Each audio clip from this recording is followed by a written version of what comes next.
אוקיי, המושב הבא, המושב הזה, נקרא To בי.בי.סי or not to be, שזה אולי קצת דרמטי, אבל בכל זאת מקור הדרמה. אז אני גאה מאוד להזמין את האיש האחראי על תחום הדיגיטל והניו מדיה בגוף הציבורי שכולנו, אני חושבת, קצת חולמים להיות חלק ממנו, הבי.בי.סי. מרק פרנד יחשוף בפנינו איך שומרים על רלוונטיות ואיך מגיעים לאותו קהל צעיר חמקמק שאנחנו מדברים עליו. אז קבלו בבקשה את מרק פרנד. Thank you. There we go. Good afternoon. Really thrilled to be asked to come and share a few thoughts with you today. I'm going to talk a lot about new media, and I'm going to touch a bit on what we do with young audiences, but not just about young. I'm going to talk about how we attract people to our radio and our brands in the first place, whether that's young or whether that's new audiences in for our speech networks, for example. I'm going to give a very broadcaster perspective. I'm going to touch on a few things. If I don't tackle the areas you're interested in, please ask me questions at the end. I'll start with just a bit of context about the BBC as a whole. We're funded by a tax. Every household in the UK pays about $200 a year for the BBC.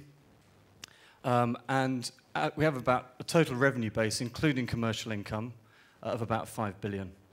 Pounds. That's about $8 billion. And we used to be the big gorilla, I suppose, in the sector.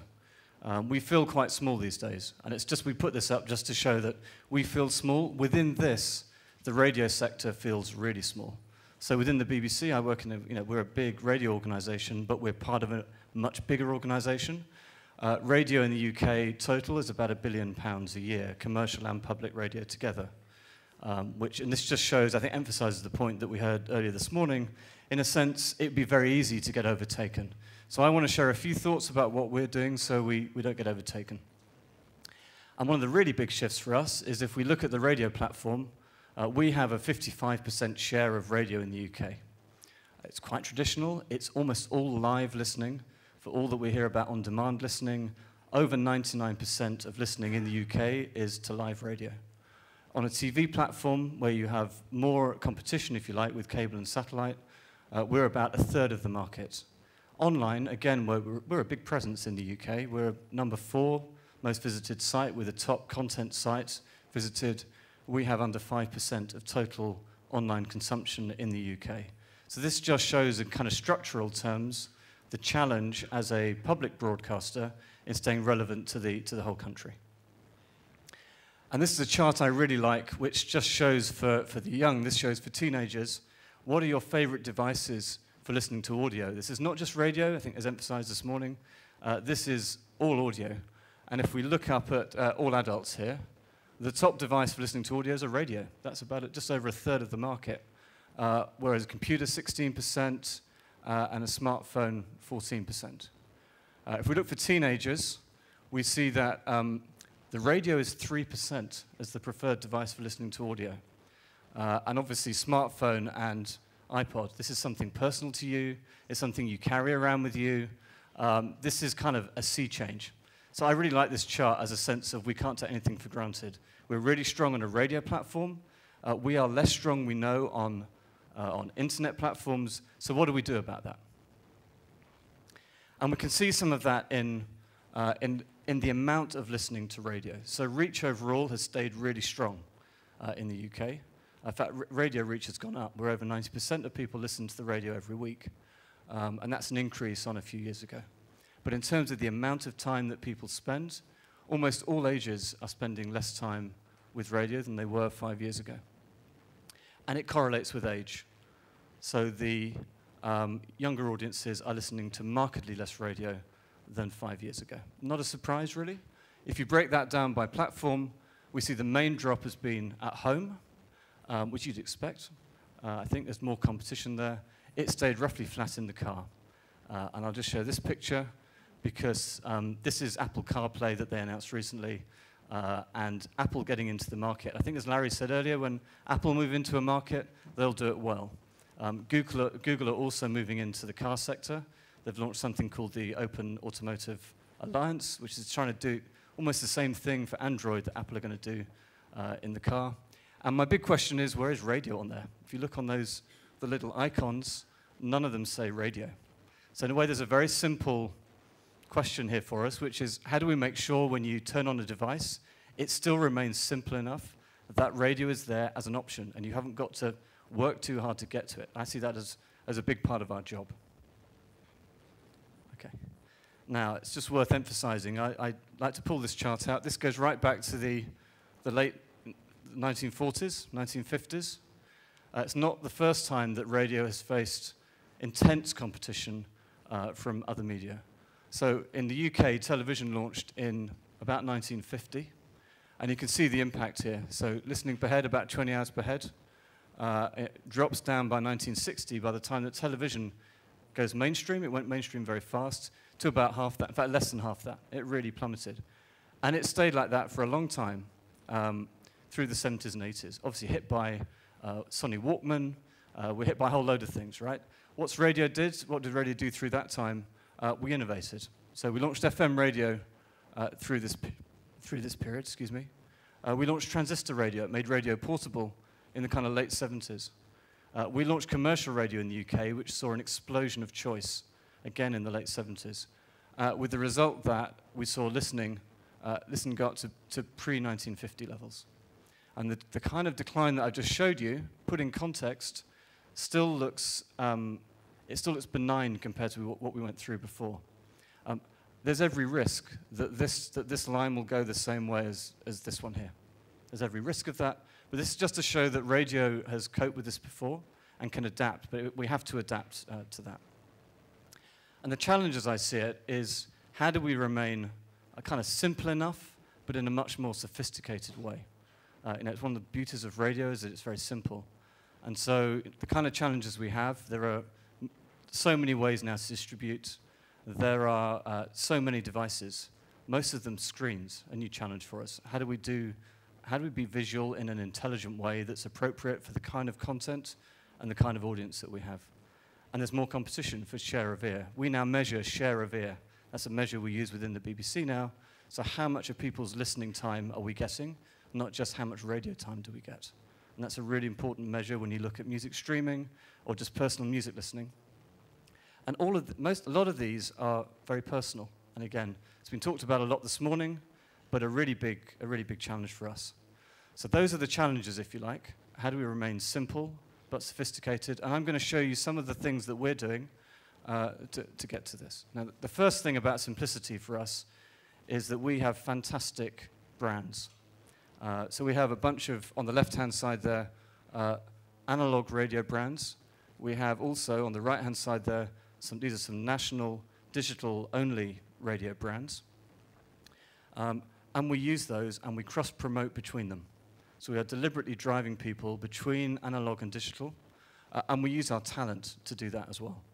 So I'll give you an example of that. In the speech side, we have a show called Desert Island Discs.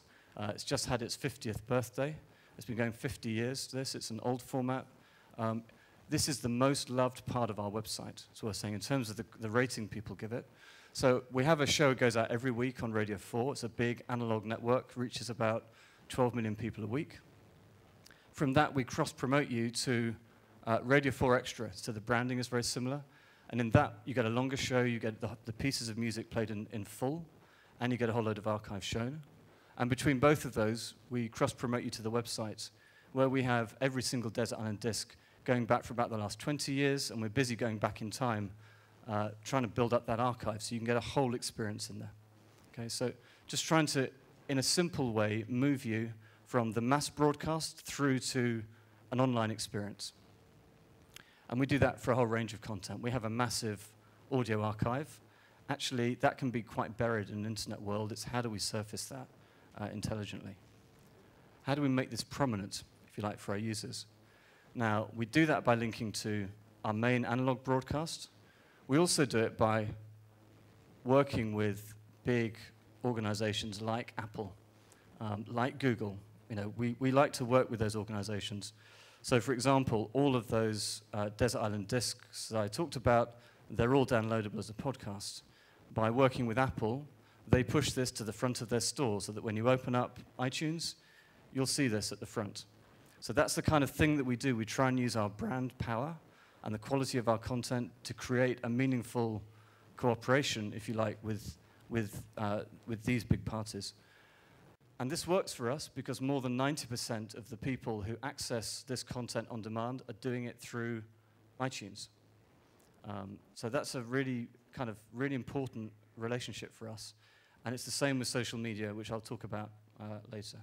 I think when Larry pointed out the 8%, was it Larry? 8% figure for iRadio, I think, in terms of how quickly that's changed. Apple, we're conscious, are capable of changing things very fast. They'll do it well. And part of our response to being more prominent is to take our brands. We have about 54 radio stations in the BBC. 10 of those are national. We have about just over 40 local stations. And we also have a whole load of world service foreign language stations as well, about 20 of those. We've wrapped all those together into one product. We called it iPlayer, because that's the iPlayer brand that we created for television and radio in the UK is a stronger brand now, unbelievably, than the BBC within the UK. That comes up in the top 10 of brands in the UK. So we're using that brand as a way of pulling all of the stations underneath that. And what does that give us? That gives us a meaningful dialogue with big phone companies. So that when you turn on your phone, we want radio to be right there as a simple, easy thing to do when you turn on your phone. We want it in the car as well. To do that, we have to pull together, both at a BBC level, so there's one BBC offer, one product. We also do it across the industry with something called Radio Player. For those of you here last year, I know James Cridland talked about UK Radio Player. I'll talk about that as well in a minute. But really important to present yourself nice and cleanly to the audience. And one of the things we get with that is fantastic brand association. Excuse me. So when when Xbox launched, they want the iPlayer there as a key brand alongside the Xbox. You know, when Nokia launched, they want iPlayer alongside the Nokia as part of that launch. So we're there on the packaging. We're there when you turn the device on. We can be there as a pre-install. Again, we're trying to build up a kind of a new online relevant brand that takes our stations into that world. But within that, we let the stations be themselves. So we let the brands be strong within that product. This is our main youth-facing station called Radio 1. It's not just about the music. This creates an environment which is aimed really at a kind of 20 to 25-year-old audience. That's the kind of target demographic. It goes much younger. It'll go down to 12. It goes up to 50. And in fact, the controller of the station was told to lose listeners when he first took it on because the age base was too old. So actually, deliberately, we're trying to move it younger. And he's made a whole load of changes in the schedule in a very kind of analog way to try and make those changes. But also on air, it talks about listen, watch, share. And that's a kind of slogan that's been going out on air now for 18 months. So you can listen to the station, you can watch the station, and the content is shareable. And that is actively encouraged, and the network thinks like that, so we create a lot of content that is, if you like, visual first, we are creating it because it is shareable. And that link to promoting it on air is really important. So for example, you know, a live radio experience here, we'll just show you the tracks that are playing. You can scroll back in time, you can scroll back to day, you can scroll back for the whole day. We'll put in social media messages in here. There's something that feels more alive than we would do for a straight, older-focused speech station. And down here, there's a whole stack of video down here, which again, we make very topical, and I'll show you some of that in a minute. We also do really big standout events. So for Radio 1 every year, we do a big weekend. So this is for the listeners. It's a ticketed event. There's a charge of some kind. For this one, we keep it very low. But the whole idea is to go big. It's a real focal point for the network, and it definitely does listen, watch, share. We do this for a lot of our stations. So we recently had 6 Music Live. That's a digital-only station, we did a 1 day of a big event. We do it for speech as well. We do something called Free Thinking, which is about speech and philosophy. Again, a big weekend-long event, but it becomes a focal point that is about listen, watching, and sharing. We obviously do the BBC Proms, you may have heard of that. But we do this very consistently in a way as a kind of a beacon that draws people in, and it draws in, critically, it draws in new listeners. We can see it all the time online for these events. We get massive audiences, and we get audiences that wouldn't normally come to our traditional brands, partly because we have relationships beyond just the BBC sites. And it allows us to experiment. So the Radio 1 Big Weekend, you know, one example of something that we experimented with was live video. So we, at the beginning, just kind of put really basic cameras up. We've tried a load of things. If they don't work, we kill them.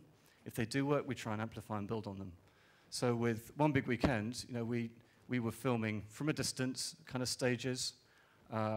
We had DJs doing kind of on-stage battles with each other, getting the audience involved. This was hugely popular. I mean, the video was terrible. Okay, so since then, we've built, that was about 4 years ago. We've built on that every year. We try it. If it works, we put a bit more investment behind it until we kind of get to that point where we think it's optimal. And this year coming up, you know, this will be a rich visual experience, be a rich audio experience. The content will all be shareable. This is coming in, you can see there, look, 51 days, so about a month and a half. Really interesting event. I can talk more about it if you're interested. At the moment, we're at the ticketing stage. In fact, just finished the ticketing. So we do a whole build-up through, we use online and social media to build up.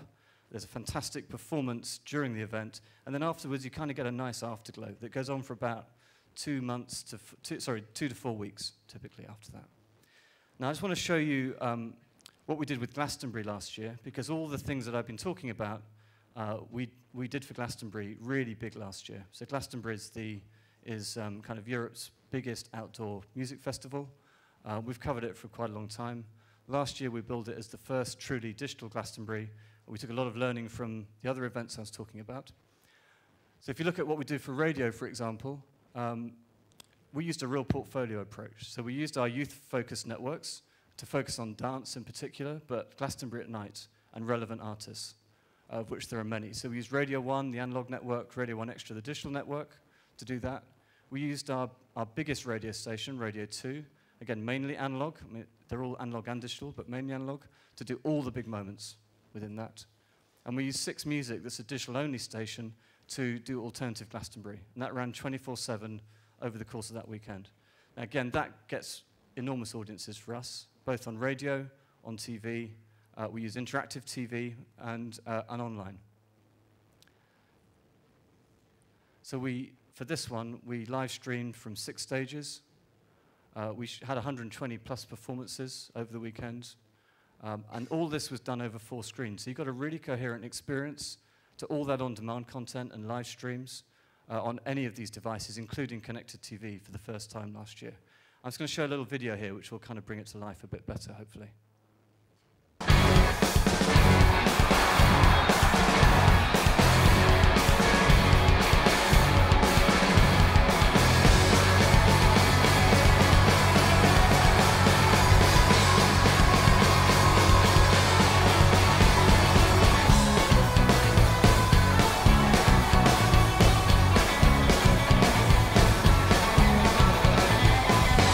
Stop making the eyes at me, I'm stop making the eyes.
So that just gives a sense of how we were trying to make things seamless across platforms. So however you came to this, we wanted to make sure you could access everything. And what was really incredible, might sound easy, but it's quite new for us, is having presenters on one network doing live handovers with presenters on another network and telling listeners on Radio 2 to go to this funny digital-only station over here or go online to see the live stream of another stage. And that was a new thing for us to be so joined up. Now, it's worth just dwelling for a moment on, this was my team. We had about 60 people in London, not on site. It's very expensive to do these things on site. So to do it on this scale, we had to find a very different way. The technology now allows us to live stream it back, to compile the content in London, put out the live streams from London, we put it up to Manchester, it's encoded, and it comes out in real time. We do all the on-demand clipping there, we do all the photo galleries there, we run all the social media, so we have one hub for that, but it's not on site. On site we have photographers and cameramen doing what has to be done there, but this is just a much more scalable way of doing things for us. So we did it for Glastonbury, we've done it for smaller events as well, and I think that's important for us. The other thing just to pull out is social media really matters for this, but for everything. So I'm going to talk a little bit about what we do in social, because it's so important that we kind of make this feel authentic. And for Glastonbury, again, we joined it up so that we had one hashtag for Twitter, Glastonbury. We had one of the big stars, Professor Green, one of our stars, kind of promoting our stuff in kind of novel ways. We had a lot of this going on. And we had a really joined up experience where we did things like asking people to send us pictures of where they were listening and what they were doing at the time. We had people building the pyramid stage, the big main stage in their back garden, and asking them to send in those kind of pictures, as well as all the usual content about how amazing the Rolling Stones are and all that kind of stuff. So we were trying to make it very engaging, and all that was run out of one hub. So we had everybody in one place, so it became a very coherent kind of joined up experience. And what I would say about social is it's really important to be authentic. We haven't always got this right. We get this wrong sometimes. We've tried a few different approaches. We've just gone on a bit of a cycle with how we try and run social media, where we started it off in a very controlled way, a bit detached, if you like, from the brands, and then it became a free-for-all. We had every show. We used presenters to begin with, which was great. We still do, to some extent. But we had loads of producers all piling in, trying to update, say, Twitter accounts and Facebook accounts. Became quite an incoherent experience. The audience told us that. So we've gone on a bit of a cycle from something that became really quite wide and expansive. I mean, everyone uses the tools. We all use the tools, right? But to do it well and to be really authentic and meaningful, an experience that people want, we found we've got to be much more authored. So particularly in our youth network, we're having social media DJs, we call them. So social media editors, essentially, who just run social media accounts for our two main youth networks. And that's giving us a much more coherent feel, which the audience really likes.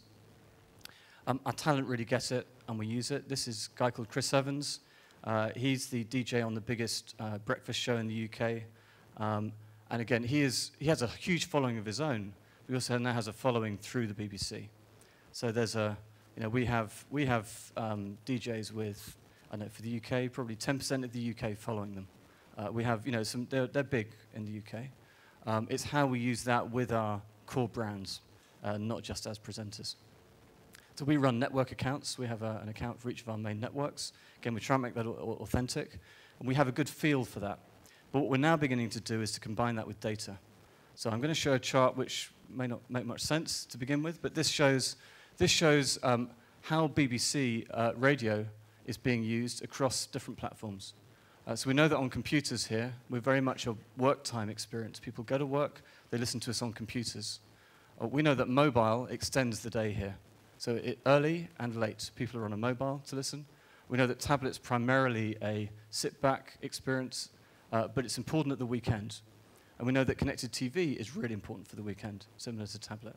So we're trying to use that data now to say, well, what are the opportunities? We know people don't want a Twitter stream that's going to just blast throughout the day. So what are the key things they want at different times of the day?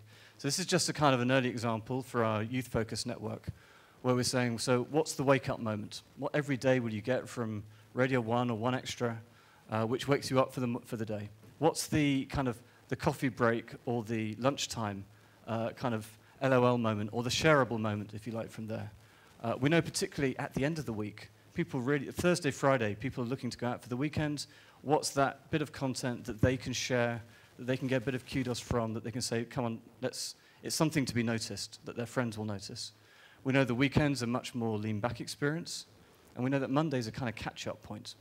So we're beginning to look at the data for what people are doing and say, what are the 5 key moments through the day when we might be in people's lives in a slightly bigger way, and thinking about the content. Does it need to be video? Is it an audio moment? Is it some kind of game that people can play? So that's how we're beginning to think. Now, there's a lot of talk, I think, before about short form. I've heard a lot said about this. Of course, we do that as well. The real question for us, I think, is how to make it known about and accessible. So we cut up a lot of content. It's easy for that to feel quite buried and quite niche. So one example of what we do is we're pushing it back into broadcast. So on our main sports and news network, continuous network, we are taking all of the clips that we make and we're effectively rolling them into one brand. So this has actually become a show on this network, but also online now, all these clips are ordered in a really coherent way.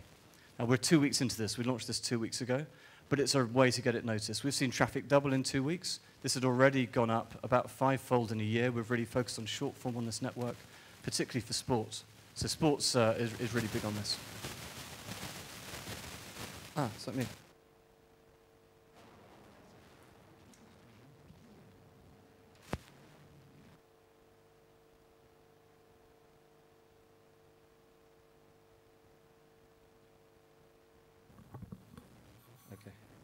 So I thought that was outside. I didn't realize that was me.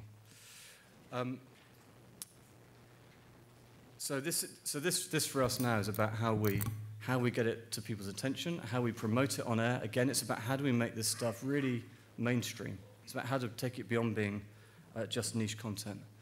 The other thing we do, I talked a bit about YouTube before, is YouTube is the video chat platform of choice for young people in the UK. Talk about TV, actually they'll talk about YouTube. That is TV, really. And we don't have an equivalent for an audio-only platform, and so it makes our visual content for these youth networks really critical. And I pull out this example because there's just a few things we do that can go really big and that consistently go quite big. So this is a guy called Chris Stark. He's a producer on our Drive Time show on the youth network.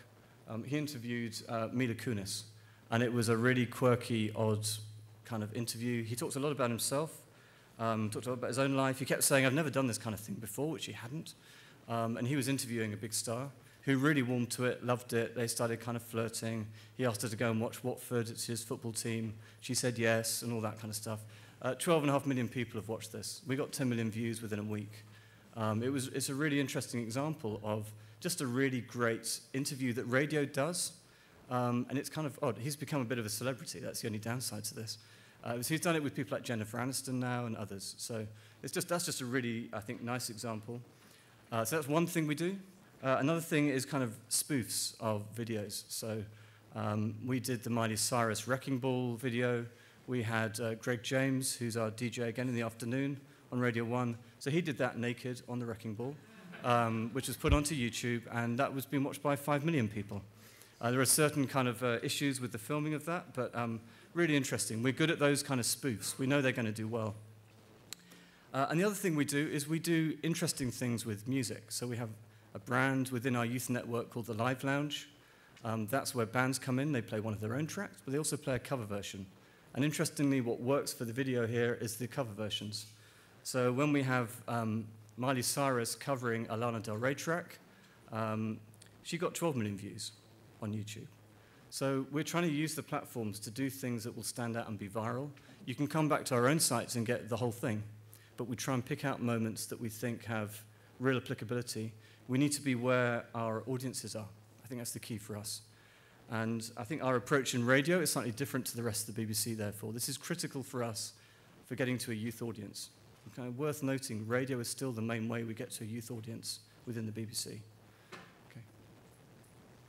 And when we want to do something like a big social action campaign, which we did around bullying, we know that if we just do it within the BBC, that has a limited impact. So again, we teamed up with a whole load of social media sites where it magnified the impact, the discussion around it, about fivefold. Okay. The other key thing is to bring the audience in. So the phone-in is clearly what radio does, right? We've always been a very participative medium. We do this increasingly online now. So we take something like Now Playing at 6 Music. This is crowdsourcing the playlist for the radio show. That's won 2 major awards within the last 3 years.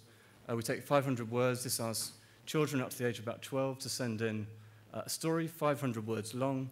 This grew to 100,000 stories sent in this year. I mean, so it's huge. We can have a really kind of good impact. We make that a core part of the biggest show we have. Chris Evans, again, The Breakfast Show, it's a core part of his show. And just one example of where we've gone really big on this in our youth network is in Radio 1. We took 2 YouTube stars, Dan and Phil, had a following on YouTube in their own right. We gave them a Christmas show on Radio 1. It went really well. So we started giving them the odd Sunday nighttime slot. And now they have a regular slot on Radio 1. And they do all kinds of crazy stuff. But if you want a song played, you've got to send in a video of yourself spoofing the song. And they get a huge response to this. They've done all kinds of crazy things. Again, I can talk about it more if you've got questions on it. But it's a really interesting example of where we go to look for the next generation of talent to pull in our young listeners. These aren't traditional DJs, if you like. This is very different. This is a much more social media experience brought into radio. Now, what I want to do is just show a video of how we think we might apply some of this thinking to live over the next 18 months. This is some of our plans for live radio over the next 18 months.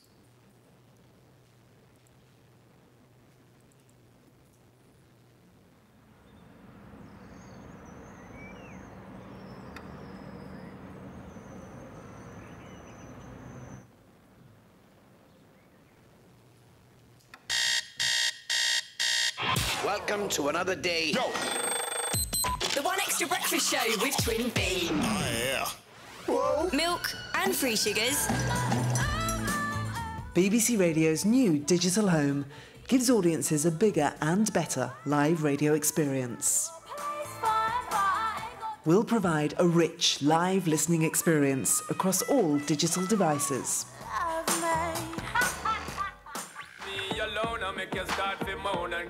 If audiences want to remember a track, save a programme to listen to later, or get suggestions based on content they like, they can do just that.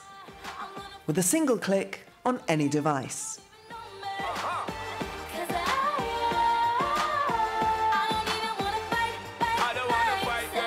My oldest son's now got an MSc. So Our new digital home brings BBC audiences closer to live radio. But above all, let's not make things up. I'd like to just try something for your programme. If it doesn't overwhelm your email or your Twitter account, let's ask parents. Texts, emails and social media messages can be published in real time, increasing opportunities for conversations between programme makers and audiences. Email in. All right, we'll let you know what the emails say. Thank you very much. That's an invitation. Thank you both very much indeed, David Blunkett and Alison Wolfe. And by the way, listeners, you can add a few more to that list as well, if you like. We'll give people greater control over their live listening experience with the ability to pause and rewind live radio, so they don't have to worry about missing a thing. I'm joined by David Blunkett, the man who made the case for vocational qualifications when he was Education Secretary under Tony Blair, and by Professor Alison Wolfe of King's College London, who has written the report.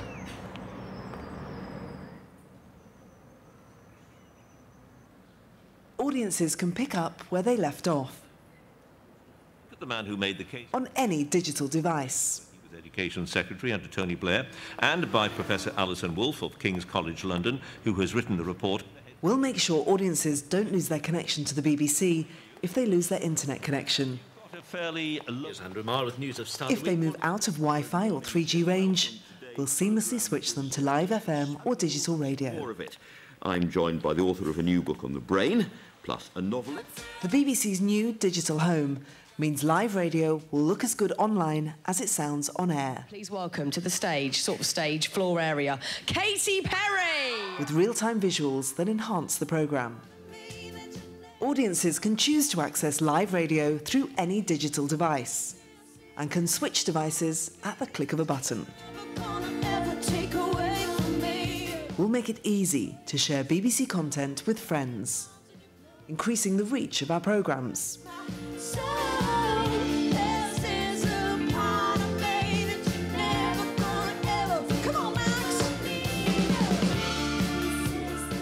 BBC Radio, get closer. Okay. I've just got a few more things. So, oops. Okay, so I'll just keep talking while this comes back. So, the other, just one major theme that I want to get into was how we need to cooperate to make all this happen. As I said earlier, I think radio is a small sector, and therefore joining up with other businesses to increase our impact is really important. One editorial example is a tie-up we did with the British Museum in the UK, a modestly titled program called A History of the World in 100 Objects. Huge success. We're still getting millions of downloads for this internationally. This is kind of 2 years later.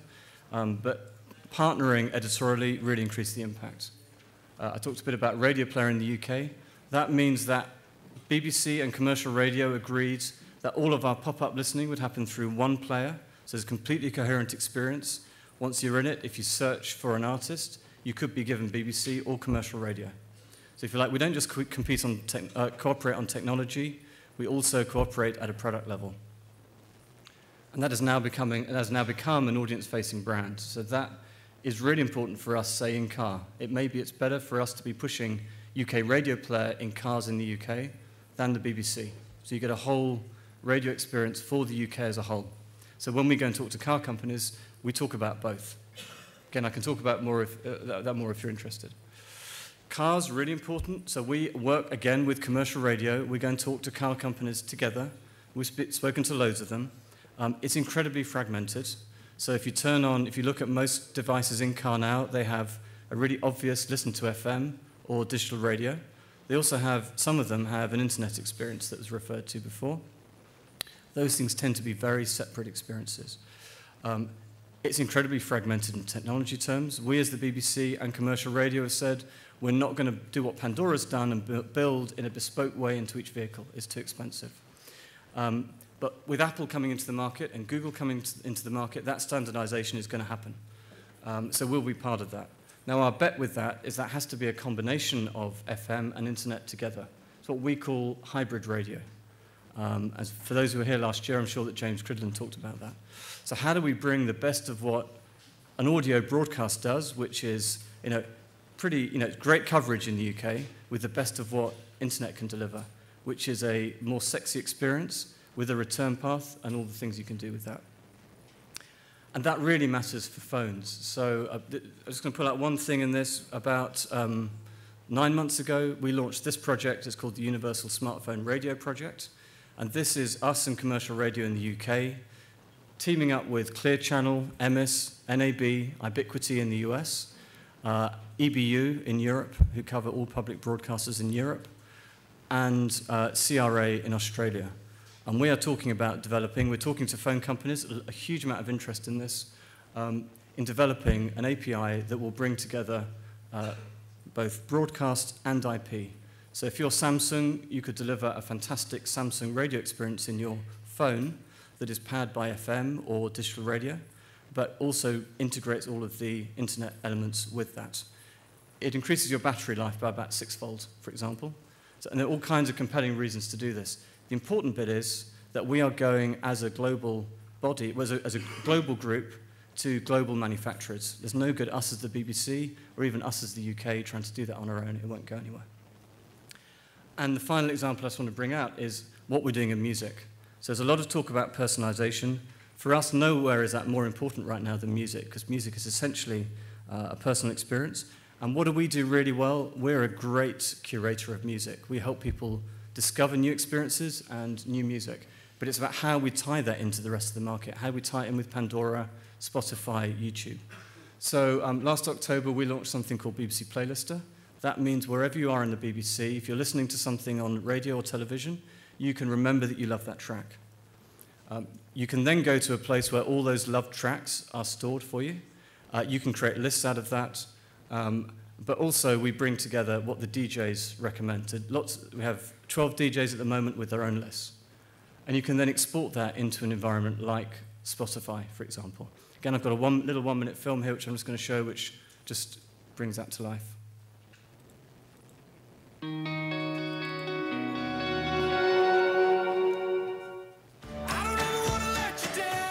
The UK is world-renowned for its music, and for over 80 years, the BBC has been its beating heart. I think the BBC is at the heart of music in the UK. I think it's absolutely within its DNA. But now, BBC Music will guide you to even more of the music you love across all platforms by introducing a new digital music product, BBC Playlister.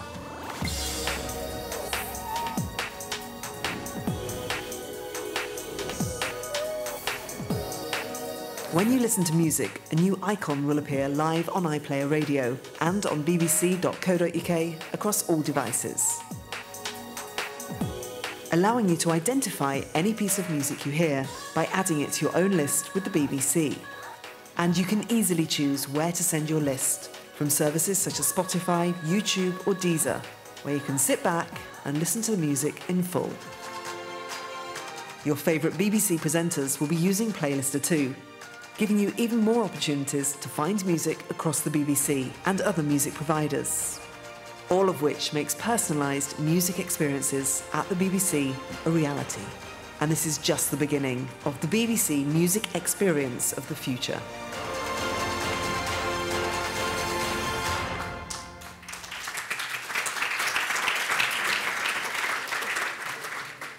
Thank you. I've got time for a few questions. I have two questions. First of all, if you can tell our viewers, our listeners, about the success of Radio 6, digital radio for the last couple of years. Yep. And the second, about the big competition that the BBC have in the London market, for example, by Bauer and Bauer Company, and also the Magic Radio on the commercial radio stations. Just say the second question again. Sorry. So it's how we relate to Bauer. If you have, how you handle with the big competition that the BBC have in the London market.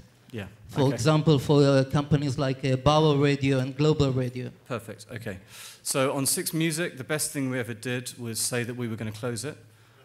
So we said about 5 years ago we were going to close it. It was too expensive. And there was a massive campaign to keep it open. It's now by far the biggest digital-only station. We have over 2 million listeners, which for a digital station is huge. It's a fantastic station, and B, we couldn't get better marketing than trying to close it. And the campaign that was there to keep it open. So that worked. In terms of technology, I'd say we cooperate on everything. I don't think there's any aspect of technology that we wouldn't cooperate on. Then the interesting space is new products like UK Radio Player. That's jointly owned by Commercial Radio. Bauer and Global jointly own that with the BBC. So it's a 50-50 stake between public and commercial radio. That's a really interesting space to try and develop a product that actually competes with ourselves. So we try and cooperate really hard. Yeah, thanks for the info. It's amazing. I was wondering about the organizational structure. Do you have like a specific online division which comes up with content for new media, or is there like a person or 2 people on every single show which creates the content? Okay, this is a really good question. It's somewhere in between. So we like to say that the editor is in charge of their show. In reality, that can create complete chaos. So in a sense, any editor ought to feel that they could have an idea and try and bring it to fruition. At the same time, we're trying to create something coherent for a network and for a portfolio. So we have specialists who are embedded in each of the major network kind of groups, if you like. Not one for each network, but groups. And then we have some central expertise. So we have some central mobile expertise, kind of connected television expertise. We also detach some of the technology build so that becomes a really coherent technology across the whole BBC. So we have, say within Radio 1, our youth network, we have producers who will have loads of great ideas. They'll typically work with a specialist to say create video content. We don't expect everyone to be able to create good, high-quality video content, but also to know how to curate that across the wider web and our own services. So we have a bit of a mixture of specialists and generalists. Overall, we're trying to put all those skills so that becomes a general skill that people have. But we're still on that journey. We're still partway there. And commercial radio behaves the same way, for what it's worth, actually. It's a really similar setup in commercial radio in the UK. I was listening yesterday to Radio 6, and there was a really good example of what you were talking about. The DJ was talking about 20 years to Britpop, and he was inviting people to add songs to the Spotify list and talk on Twitter with a specific hashtag and go to Facebook. And on one hand, it's really amazing to see how all of those tools are being used together. But on the other hand, as a radio listener, which was at the moment listening just to the radio, it could get sometimes annoying when there is just like this stream of calls to action, do this and this and that, and you just want to listen either to the music or to the DJ saying something about the music and not just inviting you to do all those things. So is this a balance that you're trying to find, or what's your approach to this? The answer is yes. We're very conscious of making bad radio. So, I mean, we've done it. We've made that mistake. I listened sometimes. We did a Radio 1 when the last breakfast DJ left. We had an extended goodbye. It was all filmed. It was on red button on the telly. We had several million people came and watched it on telly. If you listened on the radio, it was excruciatingly bad, in my view. I mean, it was self-referential. It was not taking consideration of a listener. That's quite rare. We're normally quite good. So for that show, that's probably now playing, was it, on 6 Music? But it's, we know that audience you kind of build it over time. And if they don't like it, we'll soon know it and stop it. On, say, Radio 4, we just don't do stuff like that at all. The audience hates visuals, it hates filming, it actively rejects it. It doesn't really like, I mean, some of it, like social media, we have to do that very carefully. And so it's really, we really vary it according to the nature of the content and the audience. And we're still learning. Okay.